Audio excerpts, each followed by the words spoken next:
এইখানে দেখেন এই যে দেখেন যে কোন দল কোন বিষয়ে ঐক্যমতে এসেছে এবং কাদের নোট অফ ডিসেন্ট আছে, এখানে সব উল্লেখ করা আছে। ঠিক এই জুলাই জাতীয় সনদেই আমাদেরকে স্বাক্ষর করিয়েছিলেন ডক্টর মোহাম্মদ ইউনূস। পরবর্তীতে যে আদেশ জারি করলেন, সেই আদেশে আমরা দেখলাম যে এই যে আপনাদেরকে দেখালাম যে ঐক্যমত এবং ভিন্নমত কোনো কিছু নাই। তাহলে আমাদের সাথে, বিএনপির সাথে, জনগণের সাথে সর্বপ্রথম প্রতারণা করল কে? ডক্টর মোহাম্মদ ইউনূস নিজেই এবং তার গঠিত ঐক্যমত কমিশন। আচ্ছা, আপনি ভিন্নমত মানেন না, যে ঐক্যমত কমিশন গঠিত হয়েছিল, আপনি কার মতামত নিয়েছিলেন? বিএনপির মতামত নিয়েছিলেন বা অন্য কোনো দলের? আমার জানা নাই।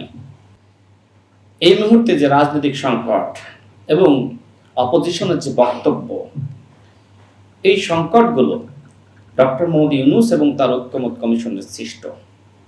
সুতরাং তার প্রতি শ্রদ্ধা জানানোর কোনো সুযোগ নাই। ঘৃণা প্রকাশ না চাইলেও চলে আসে। আমরা তো চেয়েছিলাম যে সরকারি দল এবং আমাদের বিরোধী দল আমাদের নির্বাচনের পরে সবাই মিলে রাষ্ট্রের পুনর্গঠনে মনোযোগ দিব। কিন্তু কেন সেই পুনর্গঠনে আমরা মনোযোগ দিতে পারছি না? কারণ অন্তর্বর্তীকালীন সরকারের এক ধরনের চক্রান্ত ছিল, কতিপয় উপদেষ্টার ষড়যন্ত্র ছিল। আমি জানি, আমি দায়িত্ব নিয়ে বলছি। কিন্তু বিএনপি বড় দল, বিএনপি ভিন্নমত দিতে পারবে না। এনসিপি জামাত যে ভিন্নমত দিয়েছে এটা হালাল, আর বিএনপির ভিন্নমত ছিল হারাম। আচ্ছা, এরপরে যেটি হলো জুলাই জাতীয় সনদ বাস্তবায়ন আদেশ জারি করলো। দেখেন, আমাদের রনি ভাই এই বইটা নিয়ে মনে হয় সবসময় ঘরে। আচ্ছা, জুলাই জাতীয় সনদে বা জাতীয় ঐক্যমত কমিশনের আলোচনায় ভিন্ন মত উত্থাপন করা যাবে, সেটার বৈধতা ডক্টর মোহাম্মদ ইউনূস নিজেই দিয়েছিলেন। এরপরে 9 মাস আলোচনা হলো, জামাত ইসলাম অনেক বিষয়ে ভিন্ন মত দিল, এনসিপি দিল, অন্যান্য দল দিল। আমি সেই সময় গণ অধিকার পরিষদের সাধারণ সম্পাদক ছিলাম, গণ অধিকার পরিষদের পক্ষ থেকেও ভিন্ন মত ছিল। এখন সব দল ভিন্ন মত দিতে পারবে।